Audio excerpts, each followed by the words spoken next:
And good afternoon for some of you. Welcome to Beyond Compliance. My name is Aaron Bolshaw with Safety Chain Software. I'm the moderator of Beyond Compliance. For those that may be joining us for the first time, Beyond Compliance is just a periodic industry update for process manufacturers. Our goal is pretty simple, just bring you insights around the market that shape the way you grow your businesses, deliver quality products to customers, and safeguard all of our brands, all while, of course, improving yields, maximizing productivity, very important. And today we're going back to one of our most popular topics, audits, hugely popular, and we're going to cover some of the mistakes that are still seen on plant floors today. There's still some basics that we're seeing, and we couldn't be happier for Mérieux to be joining us today. So the webinar series is sponsored by Safety Chain, and so anybody that hasn't heard, we are the #1 plant management platform trusted by over 1,500 manufacturing facilities to improve yield, maximize productivity, and ensure compliance.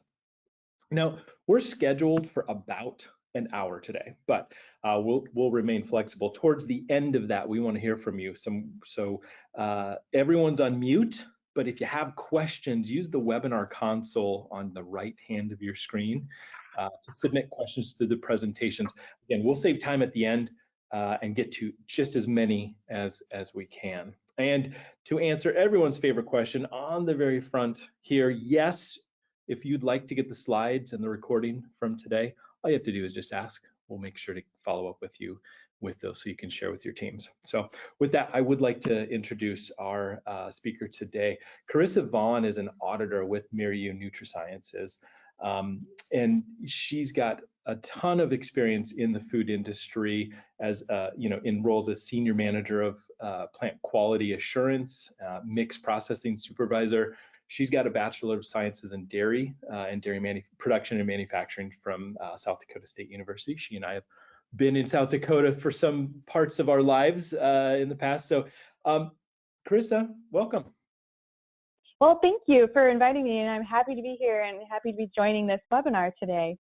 Awesome, great. Yeah, we very happy as well to be with you, and we've got a huge group on the line joining us today, and we've got a really cool body of information to kind of work through.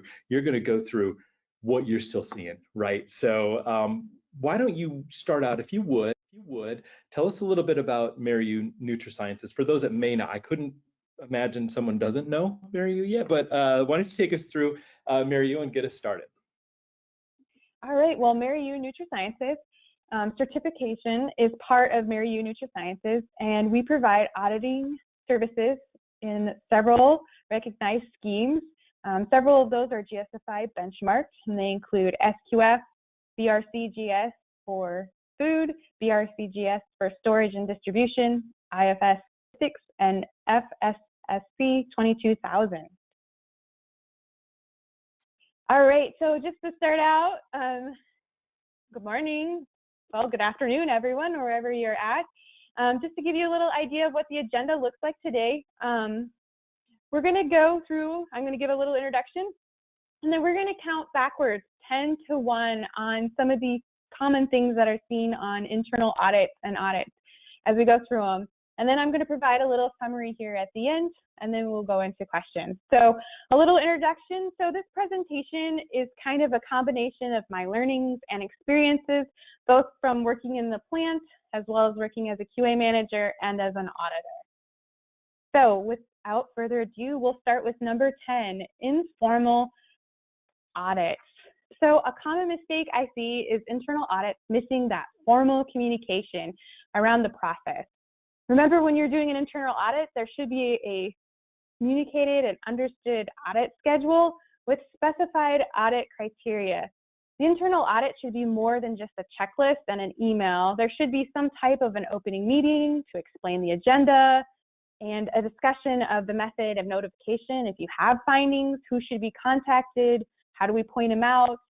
Make sure that when you find those findings that you point them out immediately.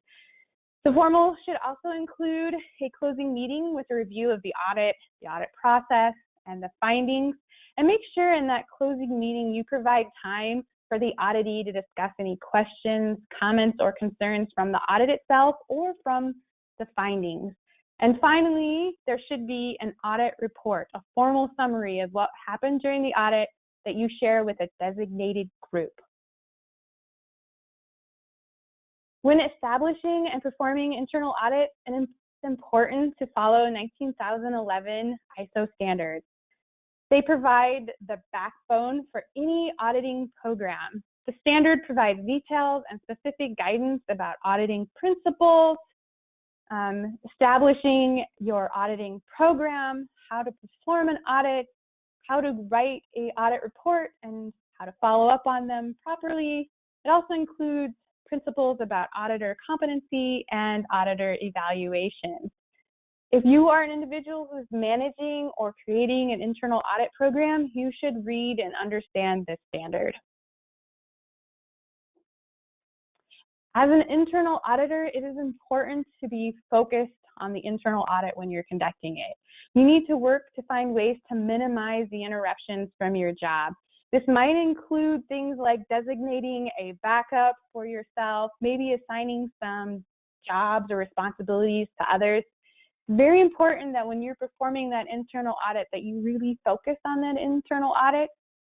Also, when you're doing the audit, it's important to do the internal audit as if you're observing the process for the very first time. Don't just focus on what you know to be issues, but really take a holistic outside view of your program and facility to make sure that you're not missing anything in the broader spectrum. Number 9, incorrect internal audit frequency. Your internal audit frequency needs to fit your organizational needs and resources. It's important that you ask yourself some very important questions when you set up your internal audit frequency. So how much time does it take to conduct the audit? Will the scope of the audit take days or hours? How many people do I have trained?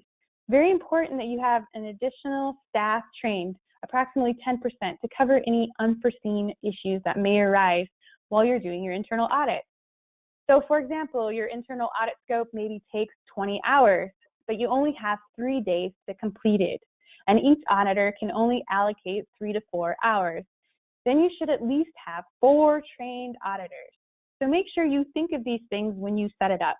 Also, when you set up your program, make sure you understand your budget restrictions, including time, staff, and also a very important thing that's often left out is the cost of your corrective actions. Do you need to have a budget for your corrective actions, or have they already predetermined one for you? So those are important things to think about when you're working on your internal audit frequency. The frequency also needs to fit the risk of your organization. So if you have a high-risk product or a high-risk process, this may require more time and resources than other products that aren't as high risk. Remember that your internal audit will drive outcomes and resources needs beyond the initial audit. You should plan your audit frequency so your resource allocations can both handle the audit and the corrective actions from your audit. Determine the true needs of your organization when you determine your audit frequency so you can handle completing the audit as well as the follow-up. Don't drive unnecessary resource constraints for things that are wants and not needs. Make sure that those items that you're auditing to will return an investment on the time that you're putting in it. It's important to think about these wants versus needs when you're determining your frequency and the best fit for your organization. We have a great method here we call a hybrid audit. And so this is one way to take auditing and really customize it to the risk and resource constraints of your facility. So this hybrid model means that you have different programs or processes or areas that maybe you audit at different frequencies to meet your organizational needs. So for example, maybe you have high-risk areas. Maybe a high-risk program is GMPs, right? With personal behaviors can always be interesting. Maybe you audit that area monthly. However, areas where a little less risk, for example, your prerequisite programs, you audit that quarterly, with your entire system being audited maybe semi-annually or annually. And this allows you to really take your resources and align them to your risks. This is maybe a good way of not burdening your resources, yet being able to allocate it to the risk areas that you have in your facility. This kind of creates that hybrid audit.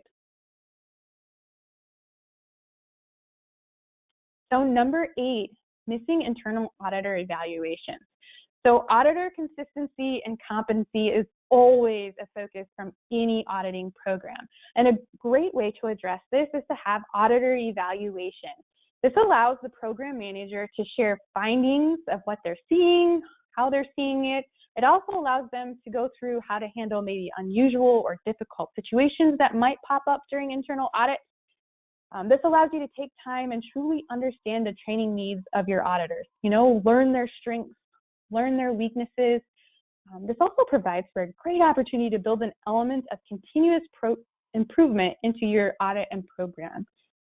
This helps keep your auditors current on any industry risks or company issues or changing issues that may arise in the food industry as we're going through your internal audit program.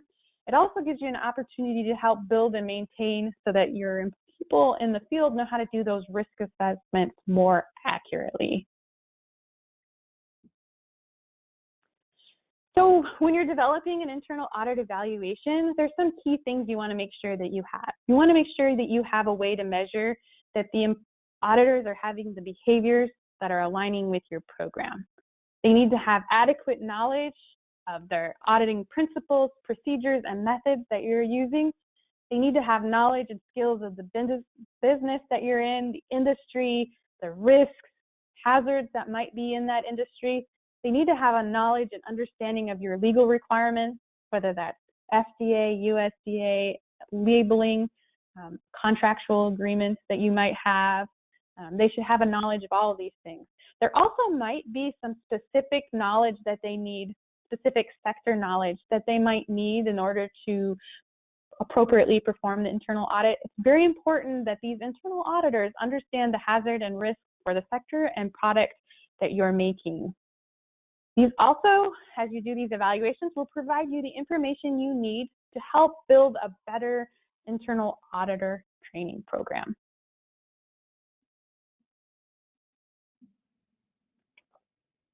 So number 7, missing essential criteria and areas.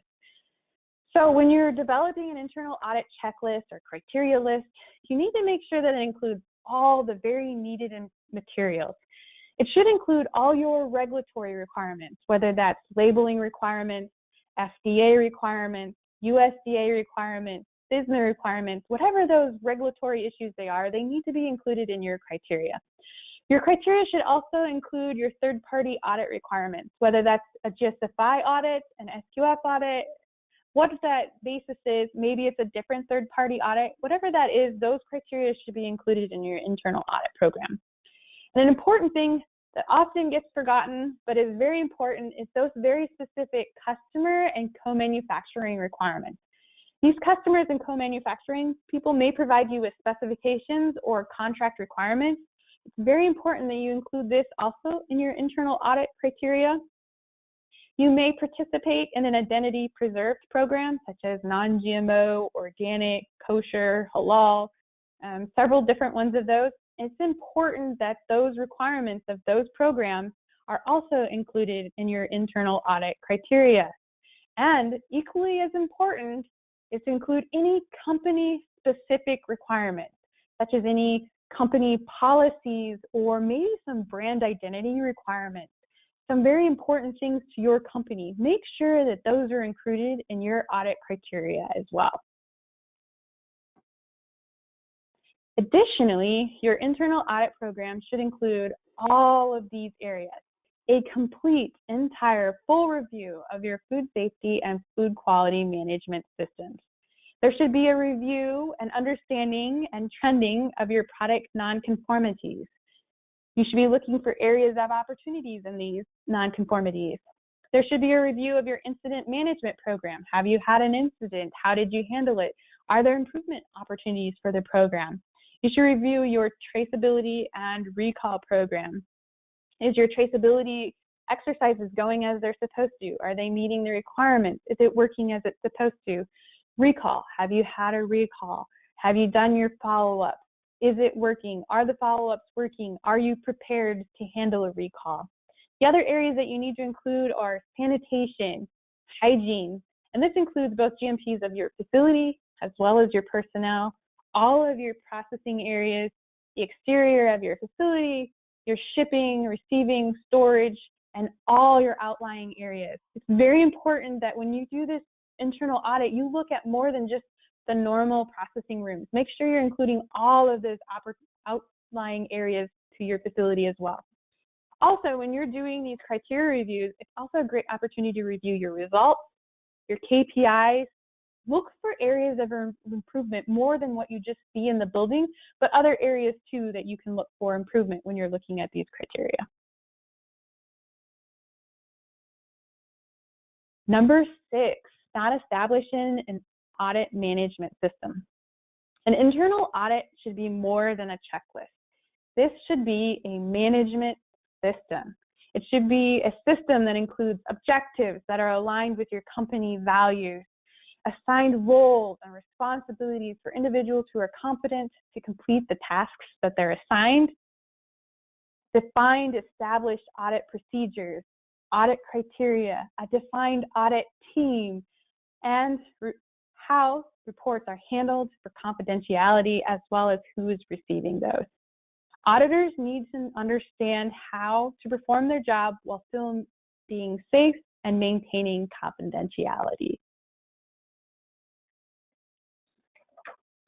An audit management system should include more than just audits. It should include reporting systems. Maybe you're sharing those results, those findings, tracking, trending those results. Maybe there's certain KPIs that you're trying to improve. Those KPIs should be included in this audit management system. You should do an annual review of your audit management system. You should ask yourself some key questions when you're doing this review. Is it working? Is it still relevant? Does it drive the desired objectives? Do we have the right auditors? Do the auditors have the right training? Do we understand the true risk if the program doesn't meet our objectives? Do we have the adequate resources of time, money, and information to perform the audits and their follow-up? It's truly important that when you do this system review that you understand what is working and what is not working, and that you look for areas to drive improvements into your program. Look for those areas where you have definite areas for improvement. And you should be doing this every year so that you can build a better audit management system. All right, so with that, we'll start with number 5, which is selecting the right auditors. A key to successful internal audit management system is having the right auditors. So there's some very important questions that you should be asking yourself about the auditors that you have on staff. The questions would be, do they have the right skills and behaviors of an auditor? Do they have the right knowledge? Do they understand the audit process? Do they understand the facility, the industry that you're in? Are they able to work independently? Are they observant? Do they have the ability to multitask? Can they handle difficult situations? Can they handle times and confrontations? These are all very important things when you think about selecting the right auditor. If at any point any of these questions you answered might be no, then you should definitely look at your internal audit training program. And we'll talk about this here in a couple slides, but really these are important keys that the auditors need to have for your internal audit program. So auditors should also act with integrity, professionalism, impartiality, be ethical, diligent, and honest. They should be able to report truthful, accurate information with the ability to make sound, reasonable judgment. So you need to think about this when you think about the right auditors. They need to make sure they don't have any bias or personal gain. They don't take bribes, and that they truly, truly are looking for the right things that you're trying to get out of your internal audit program. Internal auditors should keep information confidential. They need to be able to work independently and provide evidence-based conclusions. They should be able to use a risk-based approach based on your audit objectives. So they should be able to take all their knowledge that you've provided them and their experiences and make good decisions about what are true risks to the organization and what are not risks to the organization, as well as what opportunities can they find to improve your program. And after looking at your auditor selection and evaluations, you may be thinking you need to look at your internal audit training program. Without further ado, number 4, inadequate internal auditor training. So the key to great internal auditors is a great training program. You should have some sort of formal education, and they should have some sort of experience for them to use. So there should be formal education in audit protocols and your personal audit procedures, some education on auditor skills and what to be looking for, how to look for that, knowledge and education on what the risks are for your industry and how to identify hazards when they're out on the production floor.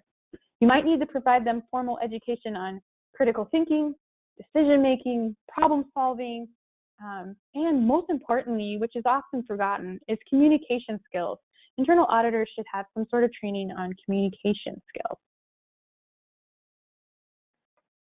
The internal audit training program should also include an orientation training. This should be a training where you review audit criteria with the new auditor, internal audit procedures and techniques that are used, how they identify hazards in the production area, any specific safety requirements that may be needed for their auditing process. The training should also include how reports are created, how they're tracked, what kind of KPIs we're reviewing, how statistics are created, what statistics you're looking at. They should also include how the information is reported and shared with upper management. It's a key that internal auditors know and understand how the entire internal audit system works for them to be able to accurately do what they need to do. The internal auditor training program should also include an annual refresher training. This refresher training should improve your auditor competency by using pictures, videos, demonstrations, showing the auditors both areas of compliance and non-compliance so that you can have a level playing field for all of those auditors. It should also strive some way to teach these auditors to look for ways for continuous improvement. Teach them how to look for best practices, identify root causes, how to perform root problem-solving techniques out in the field.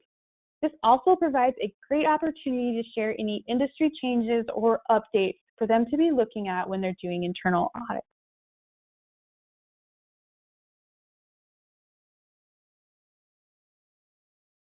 Number 3, ineffective corrective action plans. We kind of alluded to this earlier in the presentation, but internal audits will drive a large amount of corrective action, and making sure that you have effective corrective action plans is very important. And an effective internal audit management system is not just completing and reporting the internal audit, but it's also completing the follow-up and corrective actions that come from the audit. So the most important thing is to do a root cause analysis first, right? Understand all the multiple root causes for the issues that you saw. This root cause analysis should identify all the potential corrective actions. And then as you look at the corrective actions, you should perform a cost-benefit analysis to define which ones are most cost-effective to do. And we'll discuss this in the next slide.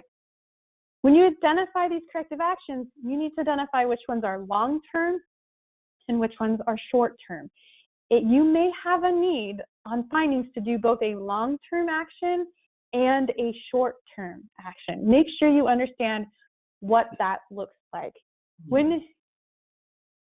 It's important when you identify them that you identify all the areas that need corrective actions.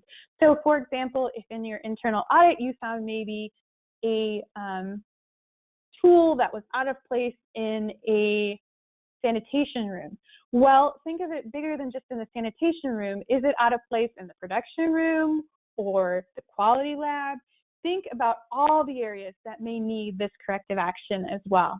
And the most important thing when you look at corrective action, make sure that you assign ownership to each action item. If you don't have an owner for the action item, the potential of it getting completed is very small. So it is very important to assign that owner and make sure that they know that it is assigned to them and what timeline they have to complete that action.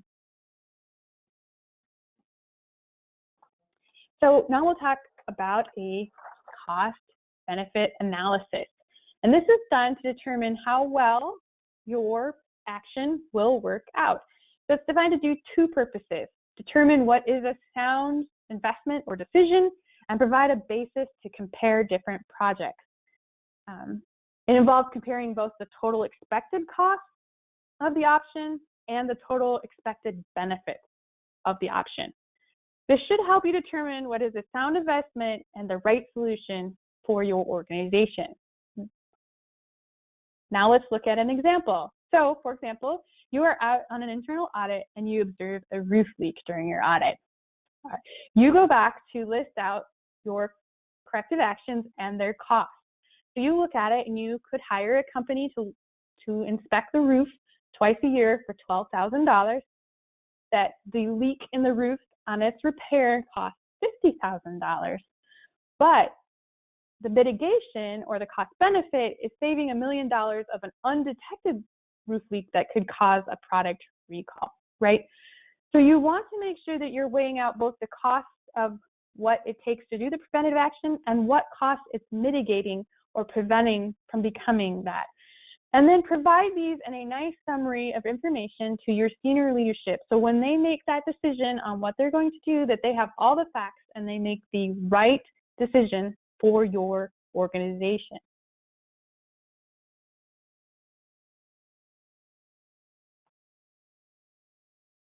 Number two, using an internal audit as a compliance tool. So many organizations view an internal audit program as a compliance tool.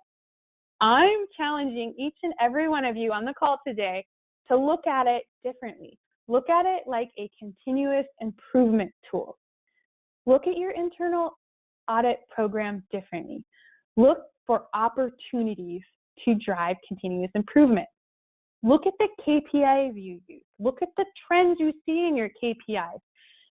Look at how you could align your internal audit program with the desired KPI trends you're looking for.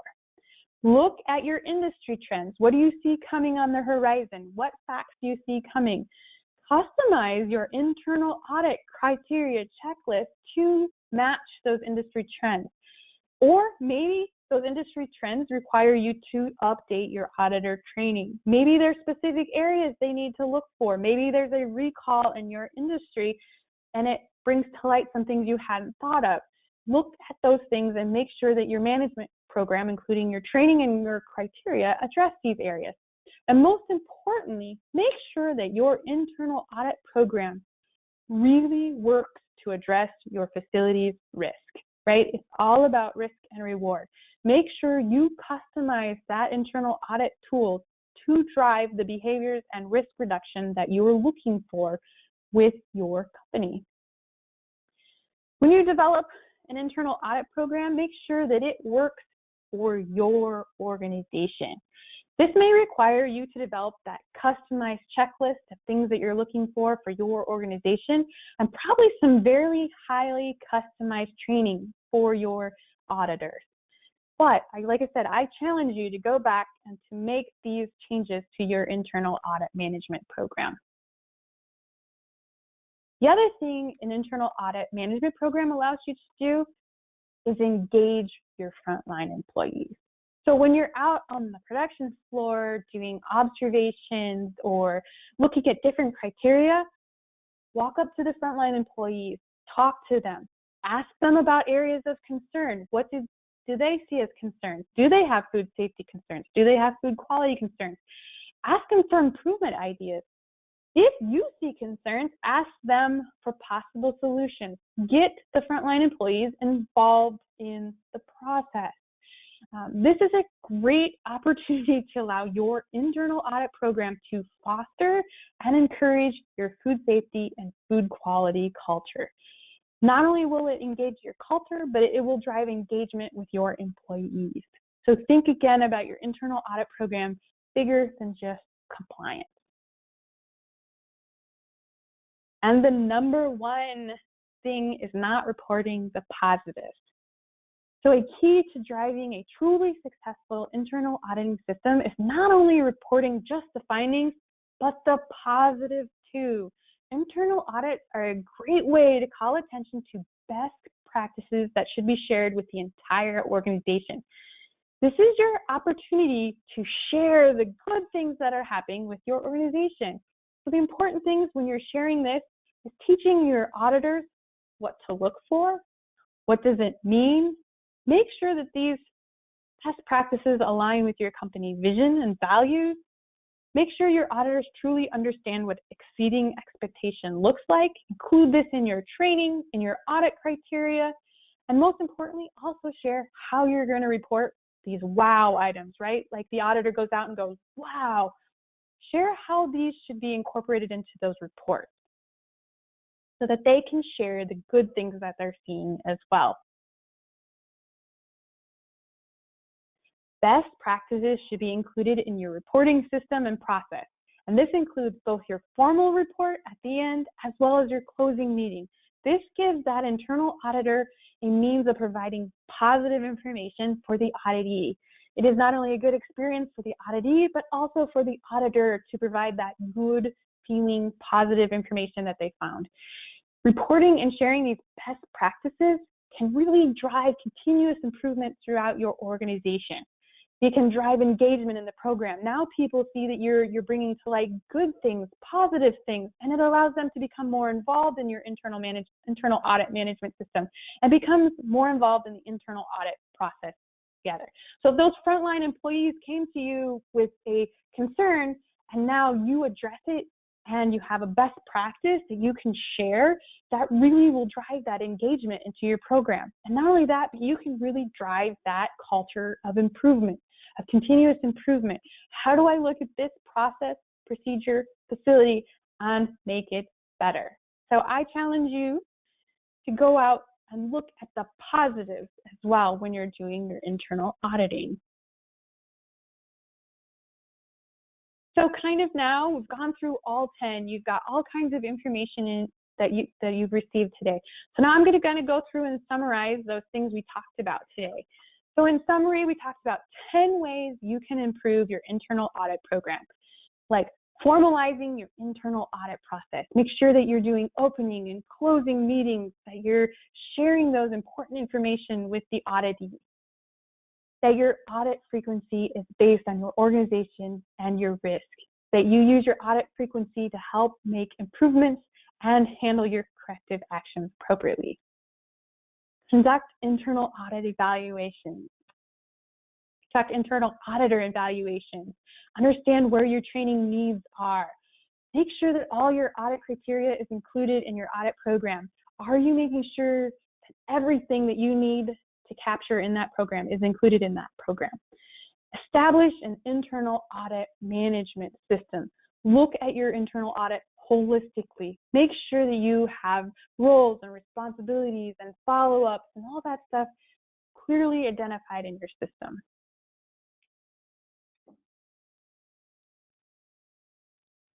Making sure that you've selected the right auditors, right? We talked about this, making sure that they have the right behaviors, skills, and knowledge that you need for those auditors to do an effective internal audit. Also, making sure that your internal auditor training addresses the needs of your auditors. There should be an orientation training and an annual refresher training, and it should cover the areas that they see as opportunities to grow. Make sure you have the right corrective action plans. We talked about a cost-risk analysis. Make sure that you're doing that analysis and that you're doing the right corrective actions that provide the most benefit to your organization when you're doing those. Use internal audits as an improvement tool. If there's one thing I can stress, most importantly, is use those internal audits as an improvement tool. Improve your organization through your internal audit program. And most importantly, share the positive, share the best practices. When people think of internal audits, they commonly do not think about good things that can come from them, but they absolutely can drive very good outcomes and very positive outcomes if you handle them appropriate. So share those best practices in your internal audit program. Very good. Oh my gosh, I've got a whole couple of pages of notes I've been taking, Karissa. This is so great. You know, one of the things that stuck out, and you heard me go, oh, earlier, I didn't mean to interrupt, but I'd never really thought of, you know, the corrective actions as being sort of, you can do short term and then long term, right? I always thought corrective actions had to be immediate, but there is really a distinct difference, right? There's some things that you're going to have to take a little bit more time to really get to the root cause, right? And that's part of that CAPA process. Hopefully you find the root cause. I just hear too many stories from the field of, you keep finding, you know, the root cause was training, and it's like, okay, but if you keep finding that training is the root cause, something else is probably going on, right? So you got to Correct. Yeah. So we've got just to like the go ahead, please. I was just like the example with the root, right, or the roof that we use in the cost and benefit analysis. The short term there is obviously to fix it, and that's usually where it gets left. But the follow-up action is, right, inspecting it twice a year. That's the long-term solution, right? So. Got it.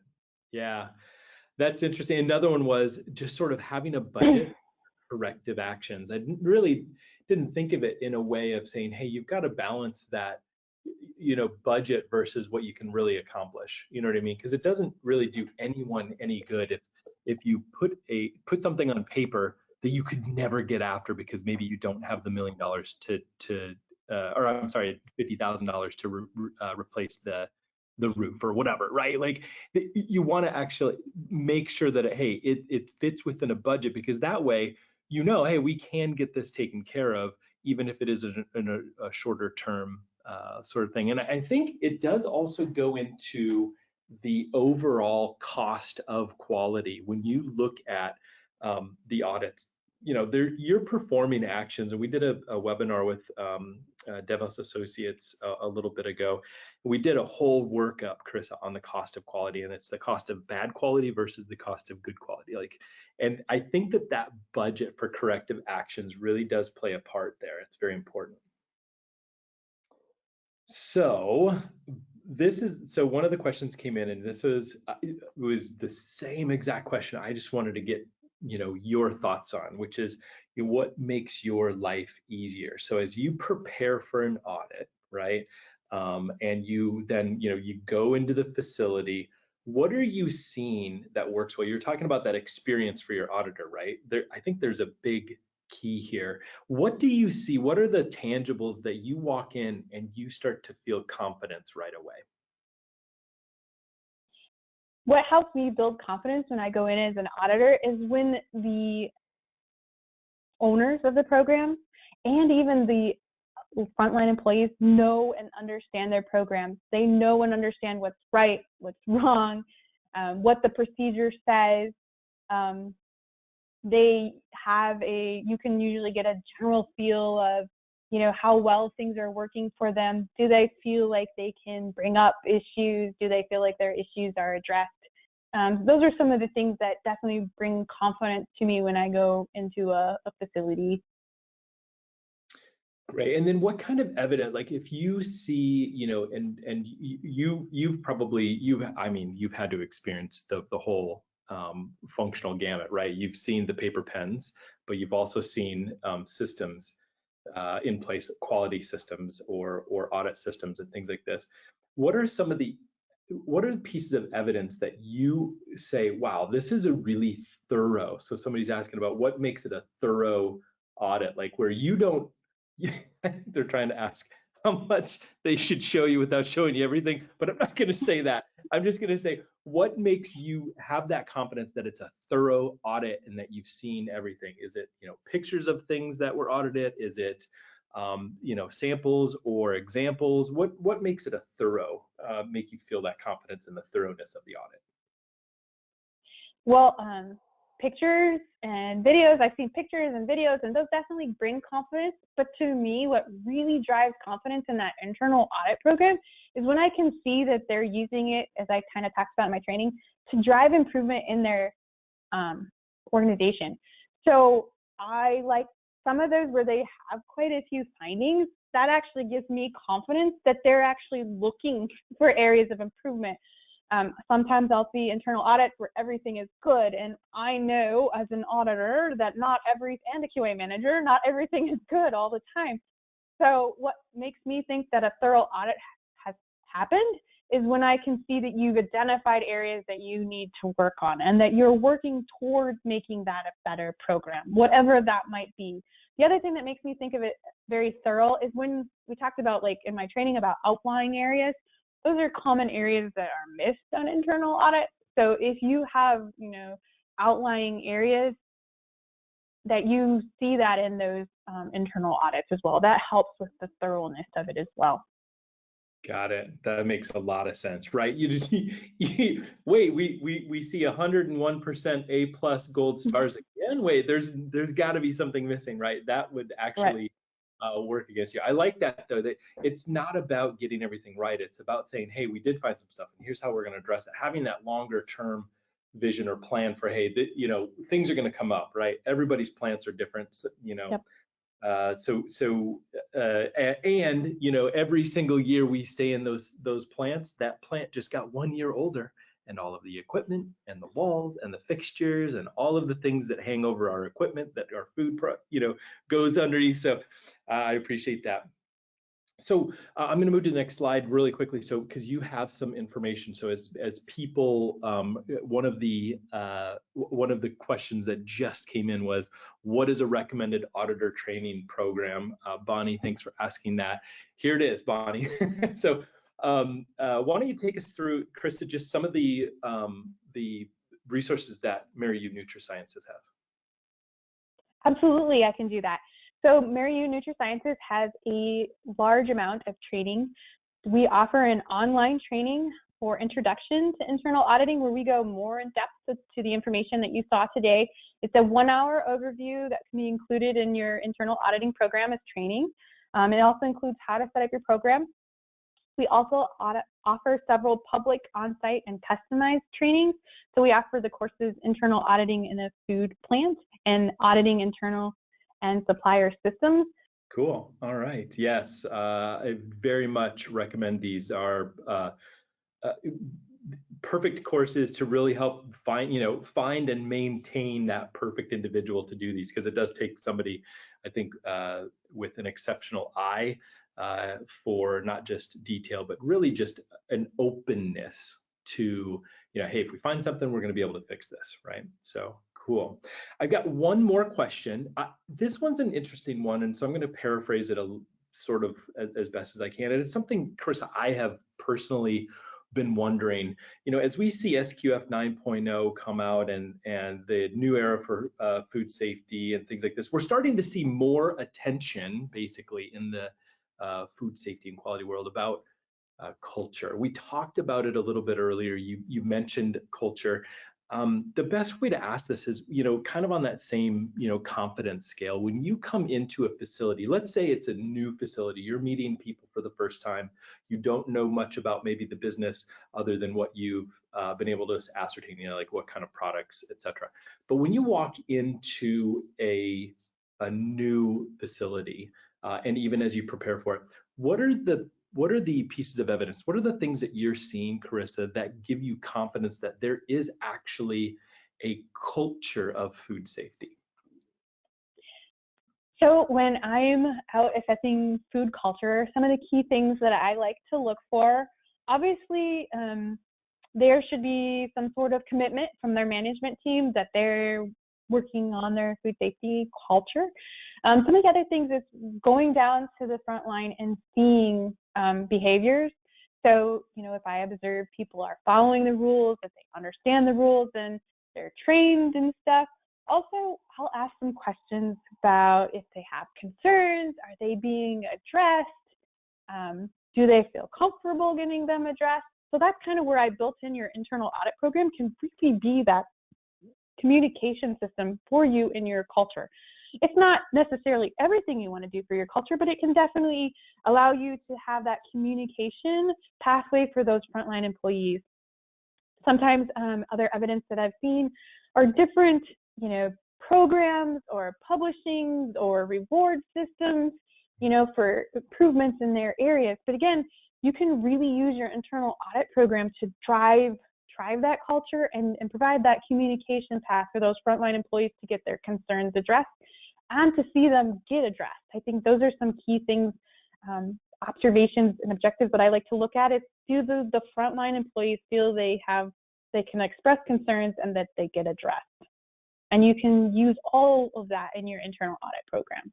That's fantastic. That's a really simple way to provide that evidence, which is, boy, if you just were to go up as an auditor, let's say you're doing an internal audit, really, depending on who's working on the line, you should be able to go up to anyone and just say, hey, what would you do? Would you know what to do if you saw something, right? Like, and that Correct. open, they're just like, oh yeah, you know what, I'm supposed to contact my manager and this is what I do. Like even having that sort of basic foundation, right? And this is something you can do at a, pre-shift meeting, you can kind of go over it and, and you want to repeat it, right? Maybe put the little, the poster on the wall, right? Hey, if you see something, say something or something along those lines, but really just that open communication. Hey, if something's going on, we need to see it. And here's the path to report it. That's awesome. Good. We got another one from Steven. Okay. He says, how do you handle audit scheduling so you're not preventing production slowdown or downtime? How many days should it take? Kind of any pointers from your point of view? Because you know what, I feel Steven, they've got to get X number of. I'm not sure what Steven's. I don't have his full thing in front of me. Whatever you're making, you got to hit that target, right? You've got customers out there, especially right now. Any guidance there, Karissa, on the scheduling so we're not preventing production slowdown or downtime? I think this goes back to the risk reward slide we showed, right? It's all about risk versus reward. So obviously there's risk to the business shutting it down and there's risk to business not addressing the issues that need to be addressed. So I think this is a great opportunity to maybe use a hybrid model. So maybe you can audit or do things that doesn't impact the business as much or doesn't impact it at all. If you do like a hybrid model, maybe you don't have to have as many resource constraints in areas that you don't need them. Look at your auditing program and see where there are risks and where maybe you don't get as much benefit for doing that area as often. Obviously, it is a requirement for GSFI that everything be done at least annually, but maybe you're doing some things monthly and you could do it every other month based on your risk. It really is a risk reward based on your company. And I think that's a great conversation to have with the management team about what the risks look like for your business. Maybe the process is a very low risk, then obviously you can back off easily. But maybe it's a high risk area and maybe concentrate on certain areas more often and you can back off on others to alleviate some of that resource constraint. I love that. I think, Karissa, that hybrid approach is super, super innovative, and I hope people take that with them. I think they should be thinking about those audits differently. How can you work them into the schedule so you don't have to throw the line, right? Just to get through this thing. I love that approach. I think it's absolutely such an innovative approach, rather. Okay, we've got 2 more questions. I think we got time for 2 more questions. So Karissa, the next one is from Giselle. When the company shows that they use the internal audit as compliance tool, do you consider it as strong food safety culture, right? So is there a link? I'm going to paraphrase that a little bit. Is there a link between seeing that internal audit and that compliance tool to the safety culture, a strong safety culture? I say there is definitely a link between them. I think that the stronger your culture is, the more you drive continuous improvement into all your things that you're doing, especially around food safety and food quality. So if you're using your audit tool as a continuous improvement audit, it definitely shows that you are committed to a food safety culture. You can definitely use that as evidence to show that commitment. Yeah, I think that's true. And it's not just, but I think your point, Karissa, it's not just the tool. It is it is the investment, right? And that's something Correct. I want to be super, super clear about. I see our customers are wildly innovative. I love working with some of Safety Chain's customers. They often, you'll see just on their homepage to their website, whether they're co-manning, co-packing, whatever it is, right? You'll sometimes see that culture right on their homepage, and you'll see some outliers of saying, hey, we stand for this. This food safety culture is real. We want to make sure we've got that safe food, but also quality. And when you start to see that, you actually can start to improve margins if you're in maybe a commodity side, right? So there's a lot to it, but I really see that, even on a web page, no kidding, Karissa, you can start to see, oh, these guys are serious. So we've got one more. And it's per SQF edition 9. Not sure if you can talk to this or not. So I'll just kind of roll through it. Per SQF edition 9 is requiring preventative actions. What would be the difference between corrective and preventive? So as we talk about our example, so go back to the roof example. So let's use that one. So the corrective action to the roof is obviously fixing the leak, right? The $50,000 to fix the leak. The preventative action is the $12,000 twice a year that you're going to have someone go up there and inspect it to make sure that there are no issues popping up. So you're preventing the roof from leaking in that action. So the corrective action is kind of how to fix it, and the preventative action is what can I do to proactively prevent it from happening. And maybe the roof was damaged in room 1, but your proactive is looking at the roof in all the facility area. So it's looking more than just the problem at hand, looking at a bigger scope to prevent a reoccurrence in that area as well as others. Yeah. So would the corrective in that one be like if you were to just, I know this is oversimplifying it, Karissa, but if you just put like a tarp on top of the roof to make sure that if it were to rain, right, things would, and would that be the immediate, hey, we got it, we corrected it, this is what we did, but then ongoing, we need to either, prevent that from happening further because roofs fail. Is that kind of a roughly right? Yeah. Okay, perfect. Yep. All right. Correct. I always had that question too. So, all right, cool. Karissa, this has been really fun. Let me wrap it up here really quick. There's a bunch of resources, of course, safetychain.com, much more at Mérieux NutriSciences. Definitely go check out their training. They are top notch, okay? Safetychain.com, resources, webinars. We've got a bunch of stuff coming up for y'all. So Karissa, thank you so much. You and your team have been fantastic to work with. As always, I would like to do this at least once a year with you all because I think you're delightful to work with. Well, thank you very much. I've enjoyed the opportunity to work with you as well. Fantastic. All right, with that, we're going to call it a day, everyone. Appreciate your time. That concludes Beyond Compliance for today. Cheers.